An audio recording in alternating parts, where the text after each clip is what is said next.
саламдашты. Эгерде сөз болуп турса, мен менен жолу сиздерди түзөтүүгө чакырам эмесе.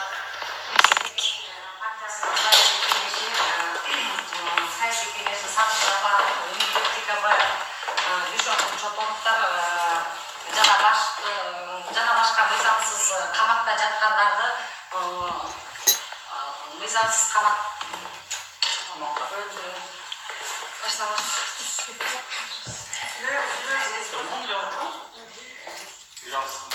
мыйзамсыз камакта жатышкан саясатчыларды ошо боштондугун актап чыгаруусун талап кылабыз. Мекенчил жана ата мекен партиялары 23 апрелде эртең мененки саат 8:00 жогорку кеңештин сотунун алдынан чогулабыз. Жана ушундай чечимди кабыл алдык. Урматтуу мекендештер, ушу акыйкатсыздык менен камакта отурган саясатчыларды жана негизи эле акыйкатсыз соттолуп жаткан жарандарга кайдыгер карабаган замандаш мекендештердин баарын бошолгунга чакырабыз.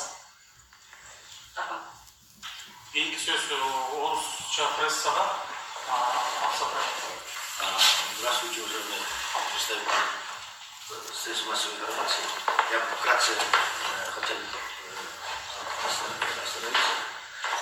Политический совет партии Мекенчил принял решение поддержать инициативу партии Атамекен о проведении 23 апреля мирного митинга в поддержку их лидера Өмурбека Тикабаева и еще Чотонова, а также лидера партии Мекенчил Садыра Джапарова и других политических заключенных.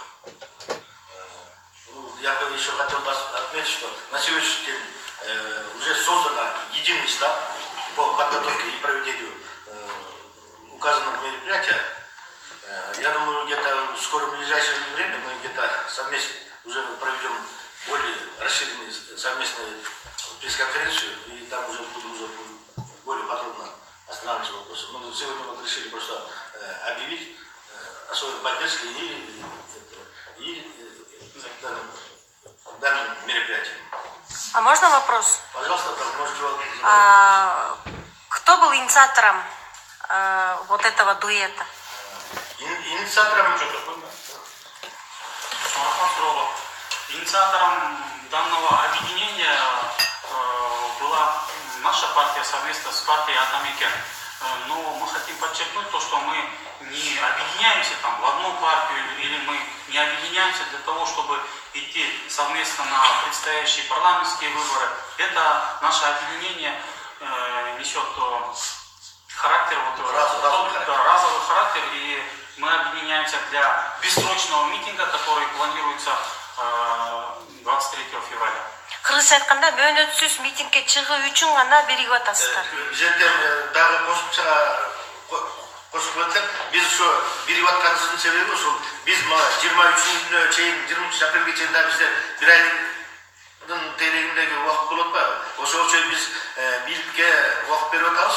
Ага чейин если бул биздин дагы саясий курулталган лидерлерибиз боюнча бир иштер карала баштабаса, жалардын иштерин карала баштап, актоо боюнча иштер карала баштабаса, анда биз 23-күнөн баштап биз уже официальный порядке уже биз ошо партия Атамекен, партия мекенчилер биз бийликке каршы оппозициялык деп объявление этип, ары карай уже ар кайсы кандай мероприятияларды өткөзгөнгө уже даярдана баштайбыз да. Адвокаттары, ушул камактагы саясатчылардын адвокаттары айтып атат. Жөнөкөй эл туура эмес түшүнүп атат да. Адвокаттар айтып атат, биз деген ушул кайра караш үчүн жогорку сотко бердик дейт да, жаңы жагдайлар менен. Бирок жөнөкөй эл ойлоп атат, чыгарат экен, актайт экен депчи. Бул жакта адвокаттар барбы? Мен түшүндүрүп кетейин ушул боюнча. Көпчүлүк элдер сиз айтып аткан туура башкача ойлоп атат да, себеби 23-күндө саат 9-да жогорку сотто Садыр Жапаровдун соту болот.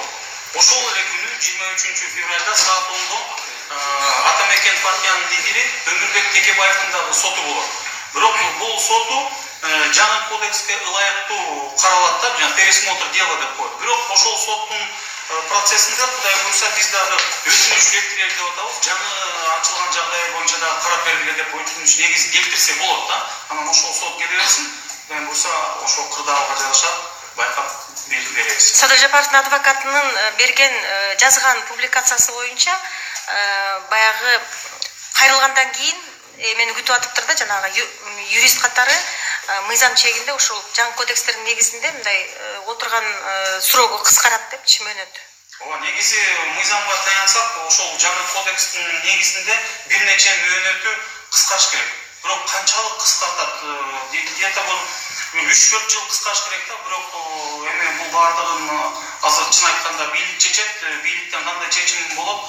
1 жыл алып коебу же мыйзамга таянып ушул 3-4 жыл алабы, ошол күнү белгилүү болот да.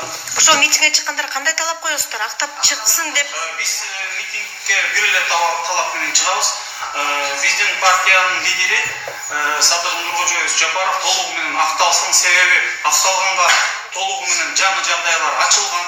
Буга чейин арыз менен кайрылган адамдар бүгүнкү күнү чыгып туруп алар айтып атат да, бизди чын эле УКМКнын кызматкерлери ушундай күчкө салып туруп, бизге ушундай доо арызды жаздырышкан, бизге куугунтук болгон, бизди кыйнаган, бизди урган, соккон, ошонун баардыгы бүгүн мындай тирүү адамдар айтып чыгып атат да. Бул деген толугу менен жаңы жагдайлар. Бирок биз мыйзамдуу түрдө мыйзамды сактап, адвокат аркылуу прокуратуралардын эшиктерин тепкилеген прокуратура калган жок. Соттордун баардыгына кайрылып чыктык. Бүгүн бирок жаңы жагдайларга караштуу бизге жооп келбей атат да, жаңы жагдайлар жок деп эле жооп келип атат. Ошондуктан биз айда жоктон ушул чоң мөөнөтсүз митингге чыкканы аргасыз болуп. Мен журналист кесиптештер менен кечирим сурайм, акыркы суроомду берип алайын. Атамекен партиясынын лидерлери айтып атат, көптөгөн саясатчылар ошол митингге кошо чыгабыз деп макулдугун беришип атат депчи. Сиздерге Мекенчилдер партиясына келип, же болбосо сиздер чакырган саясатчылар барбы? Алардын аталарын ысымдарын атай аласызбы? Анан кошо чыгабыз деп колдогондор кимдер? Биз менен кошо чыгып бизди колдогон бир топ белгилүү саясаттануучулар бар, коомдук ишмерлер бар, действующий депутаттар бар. Эми алардын баарын аттарын айткан азыр бир топ убакыт өтөт. Бирок аттуу баштуулар бизди колдоп чыгып атат. Себеби бүгүнкү күнү акыйкатсыздык орнобой атат. Себеби мынакей бир топ саясий туткундарды чыгарышты да, бирок алардын таасири Садыр Жапаровдой таасири же болбосо Өмүрбек Текебаевдой таасирлери жок болуп атат. Мындай айтканда жөнөкөй саясий туткундарды чыгарып атышат да, бирок күчтүү өзүнүн позициясын так билген, өзүнүн арты таза, көпчүлүк колдогон саясатчыларды чыгарып атат да. Чоң рахмат. Мен жана сиздин айтканыңыз боюнча мен белгилендирдим. Сиз жана эң туура айттыңыз, көпчүлүк эл туура эмес түшүнүп атат депчи. Анан мен дагы бир нерсе айтылганын кошуп кетет. Бизде азыр көп саясатчыларды чыгарып атат деп айтып атпай, чыгарып атпайбы? Аларды деген актап чыгарбайды. Алар деген бул жаңы кодекстер боюнча алардын мөөнөтү кыскарып, баягы условно-досрочный менен, то есть соттолгондугу калып чыгып атат. Мыйзам чегинде кодекстин негизинде чыгып атат да. Аларды акталып чыгып аткан жок. А биз требовать этебиз, биз бул саясий куугунтук аркылуу кабылгандар толугу менен акталып чыксын деген требование коюп атабыз да биз. Ошол эле жанагы саясий куугунтуктарга. рахмат. Дагы суроолорду беребиз. YouTube сайтынан Илимбек Исраилов баягы токтой кетсеңиз, Мекенчил партиясы менен Атамекен партиясы түбөлүктүү бириктиңиздерби же ушунда да бирөө токтой кетсеңиз, кыргыз тилинде мүмкүн болсо?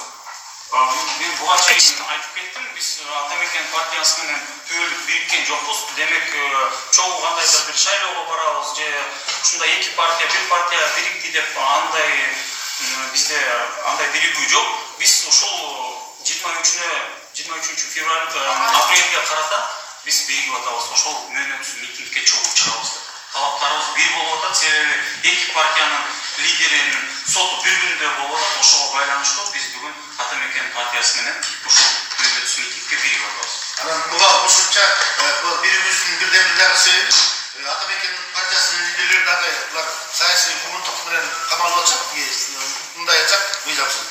Биздин Мекенчил партиясынын лидери Садыр Жапаров дагы толук мыйзамсыз камалып атат да. То есть бул жагынан биздики баягы бир окшош болгондон кийин бир единый мнениеде болуп атабыз да. Ошол үчүн баягы биз биригип жатқан себебіміз ошо бирге уюштуралы деп аткан себебибиз ошол да. Бүгүнкү күндө партиянын канча мүчөсү бар? Эми тиги Кыргызстанда жүргөн Мекенчилик деген инсандардын баары ошо жанагы баарыбыздын партияда тоже. Биздер не то что Кыргызстанда жүргөндөр азыр, биздер сыртта жүргөн биздин өзүбүздүн жарандарыбыз мигрант болуп түшөт, ошолордун көпчүлүгү. Ал белгилүү, анан расмий санын айта аласызбы деген? Расмий санын Расмий саны 4834 болуш керек бүгүнкү күндө. Рахмат. Дагы бир актык суроо.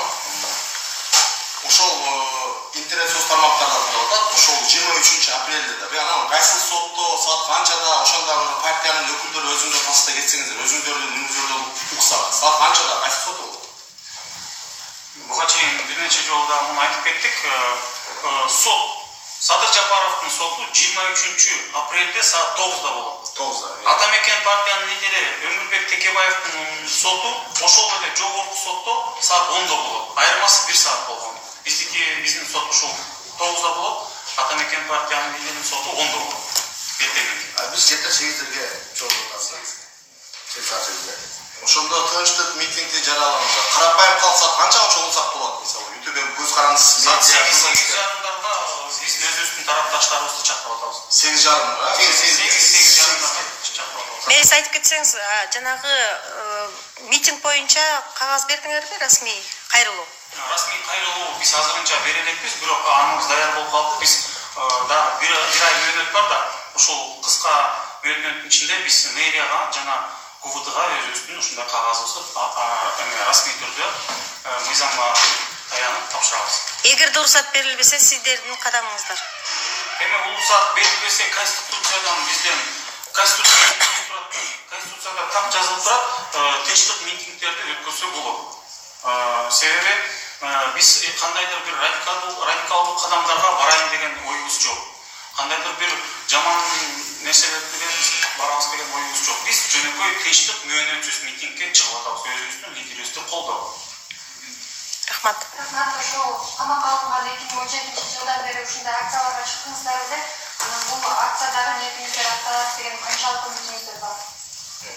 Биз ушул Садыр Жапаров камалганына кече туура ушул 2 жыл болду. 2 жылдын арасында бир топ акцияларга чыкты. Ушул сот болуп атканда бир топ акцияларга чыктык да. Эми Кудайым буйрса үмүт ушундай үзүлбөйт экен. Акыйкатты биз дагы издеп жүрөбүз. Ушул күнү Кудайым буйрса кандайдыр бир акыйкат орнойт деген оюбуз бар. Себеби Садыр Жапаров Атамбаев президент кезинде камалган, бүгүнкү күнү дагы президент бөлөк болуп атат. Үмүтүбүз бар.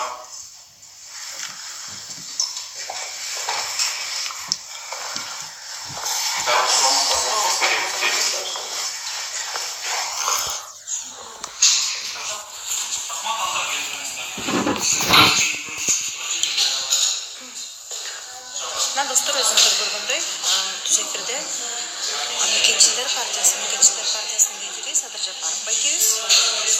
Саясатчы Садыр Жапаровдун Мекенчилер партиясы Атамекен менен митинг өткөрүү үчүн биригүүгө баргандыгын жарыялашты. 23 апрелде эртең саат 9да жогорку сот отуруму болот экен.